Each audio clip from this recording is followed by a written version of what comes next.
നമ്മുടെ നാട്ടിലെ സുഗന്ധദ്രവ്യങ്ങളും വനവിഭവങ്ങളുടെയും ലഭ്യത വിദേശീയരെ ഏറെ ആകർഷിച്ചു. പ്രാചീന കാലത്ത് മറ്റെങ്ങുമില്ലാത്ത ഇത്തരം സുഗന്ധദ്രവ്യങ്ങൾ തേടി വിദേശീയർ കടൽ കടന്ന് നമ്മുടെ കേരളത്തിലേക്ക് എത്തിയതിൽ അത്ഭുതപ്പെടുവാനില്ല. പ്രകൃതി സുന്ദരമായ ഈ നാട്ടിലെത്തിയ വിദേശീയർ നമ്മുടെ നാടിൻ്റെ സൗന്ദര്യവും പ്രകൃതി സമ്പത്തും കണ്ട് അത്ഭുതപ്പെട്ടു നിന്നുപോയി. ബാബിലോണിയ, ഇസ്രായേൽ, ഈജിപ്ത്, ഗ്രീക്ക്, റോമാക്കാർ തുടങ്ങിയവരായിരുന്നു കേരളവുമായി വ്യാപാര ബന്ധം പുലർത്തിയവരിൽ പ്രമുഖർ. പിന്നീട് ചൈനക്കാരും അറബികളുമൊക്കെ ഇവിടെ എത്തി.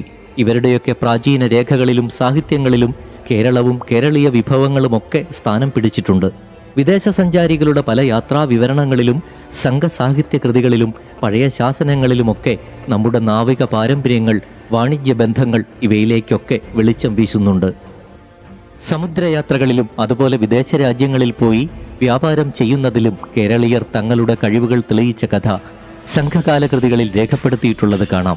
വിദേശ രാജ്യങ്ങളിൽ നിന്നും സമ്പത്തുകൾ നേടിയെടുക്കുവാൻ വേണ്ടി കേരളത്തിലെ കപ്പലുകൾ സമുദ്രത്തിലൂടെ നിരവധി സഞ്ചരിക്കുന്നത് പതിറ്റുപ്പത്ത് എന്ന സംഘകാല കൃതിയിലും, വെളിയൻ എന്ന നാടുവാഴിയുടെ കപ്പലുകൾ സ്വർണം കൊണ്ടുവരുവാൻ വിദേശ രാജ്യങ്ങളിലേക്ക് പോകുന്നതിനെപ്പറ്റി അകംനാനൂറിലും രേഖപ്പെടുത്തിയിട്ടുള്ളത് നമുക്ക് കാണാം.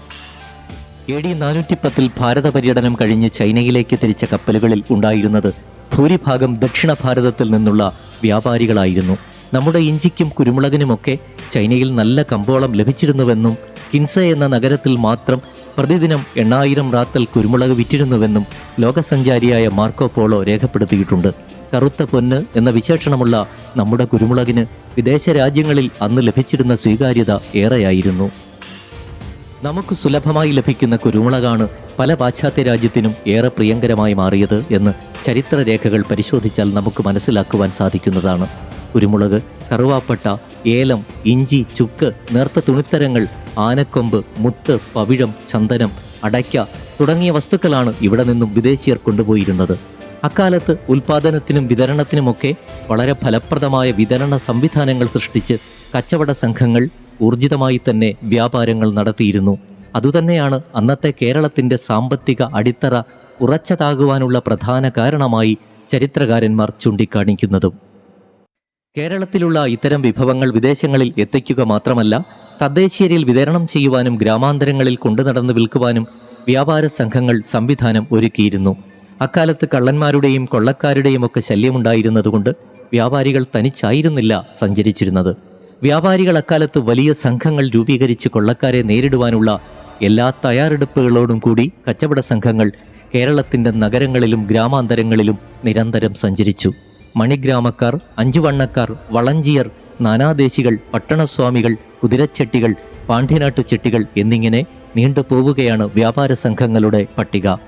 കേരളത്തിലെ വ്യാപാര ചരിത്രത്തിൽ പ്രധാന പങ്ക് വഹിച്ചിരുന്നത് വിദേശീയരായിരുന്നുവെങ്കിലും നമ്മുടെ നാട്ടിലുണ്ടായിരുന്ന വ്യാപാര സംഘങ്ങളുടെ പങ്കും ചെറുതായി കാണേണ്ടതില്ല. അത്തരത്തിൽ പ്രധാന പങ്ക് വഹിച്ചിരുന്ന കച്ചവട സംഘം മണിഗ്രാമമാണ്. കേരളത്തിൽ മാത്രം അവർ ഒതുങ്ങി നിന്നില്ല. ദക്ഷിണേന്ത്യയിലെ പ്രമുഖ വാണിജ്യ സംഘമായി മണിഗ്രാമം മാറുകയുണ്ടായി. അക്കാലത്ത് ദക്ഷിണ ഭാരതത്തിലുടനീളം മണിഗ്രാമങ്ങൾ ഉണ്ടായിരുന്നതായി കാണാം. അവർക്കിവിടുത്തെ ഭരണത്തിൽ പോലും നിർണായക പങ്കും സ്വാധീനവും ഉണ്ടായിരുന്നുവെന്ന് ചരിത്രരേഖകൾ നമ്മോട് പറയുന്നു. ചില നികുതികളിൽ നിന്ന് പോലും അവരെ ഒഴിവാക്കിയിരുന്നു. മണിഗ്രാമത്തെക്കുറിച്ചും അഞ്ചുവണ്ണം എന്ന കച്ചവട സംഘത്തെക്കുറിച്ചും സൂചന നൽകുന്ന ആദ്യ രേഖ തരിസാപ്പള്ളി ശാസനമാണ്. 9-ാം നൂറ്റാണ്ട് മുതൽ പ്രാബല്യത്തിലിരുന്ന വാണിജ്യ സംഘമാണ് മണിഗ്രാമമെന്ന് ശാസനങ്ങളിൽ തെളിയുന്നു. മണിഗ്രാമത്തിന് ഒരു അധ്യക്ഷനുണ്ടായിരുന്നു. അന്നത്തെ ഭരണാധികാരികൾ ആ അധ്യക്ഷന് പ്രത്യേക പദവി നൽകിയിരുന്നു എന്ന് കാണാം. മണിഗ്രാമം എന്ന വാണിജ്യ സംഘത്തോടൊപ്പം പല ശാസനങ്ങളിലും രേഖപ്പെടുത്തിയിരിക്കുന്ന മറ്റൊരു പ്രധാന വാണിജ്യ സംഘമാണ് അഞ്ചുവണ്ണം. പല ശാസനങ്ങളിലും അഞ്ചുവണ്ണത്തെക്കുറിച്ച് രേഖപ്പെടുത്തിയിട്ടുണ്ട്. മണിഗ്രാമത്തിൻ്റെയും അഞ്ചുവണ്ണത്തിൻ്റെയും കേരളത്തിൻ്റെ പ്രധാന ആസ്ഥാനം കൊല്ലമായിരുന്നു.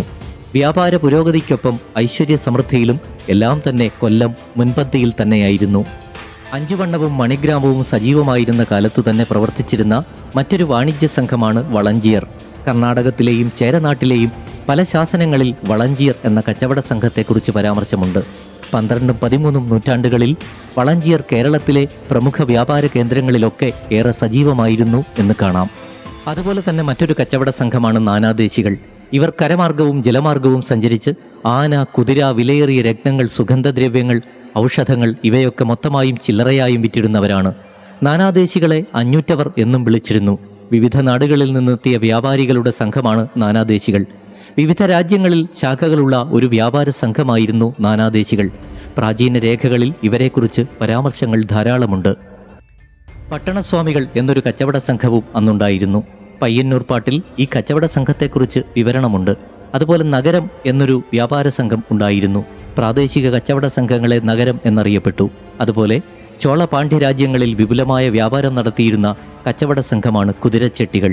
കുതിരകളെ രാജാക്കന്മാർക്കും പ്രഭുക്കന്മാർക്കുമൊക്കെ വിറ്റിരുന്നത് ഇവരായിരുന്നു. ഇന്ന് ചിന്തിക്കുമ്പോൾ പരിമിതങ്ങളായ സൗകര്യങ്ങൾ മാത്രമുണ്ടായിരുന്ന ആ പ്രാചീന കാലഘട്ടത്തിൽ പോലും വിദേശ രാജ്യങ്ങളുമായി വ്യാപാര ബന്ധം പുലർത്തി അന്നത്തെ കേരളത്തിൻ്റെ സാമ്പത്തിക അടിത്തറ മെച്ചപ്പെടുത്തുന്നതിൽ എത്ര സുപ്രധാന പങ്കാണ് ഈ വ്യാപാര സംഘങ്ങൾ ചെയ്തിരുന്നത്. നമുക്കേറെ സുലഭമായ പൈതൃക വിഭവങ്ങളിലൂടെ ആ വിഭവങ്ങൾ വ്യാപാരം നടത്തി ധനം ആർജിച്ച അന്നത്തെ വ്യാപാര പ്രമുഖരുടെ ദീർഘവീക്ഷണത്തിനും കാഴ്ചപ്പാടുകളെയും എത്ര അഭിനന്ദിച്ചാലാണ് മതിവരിക.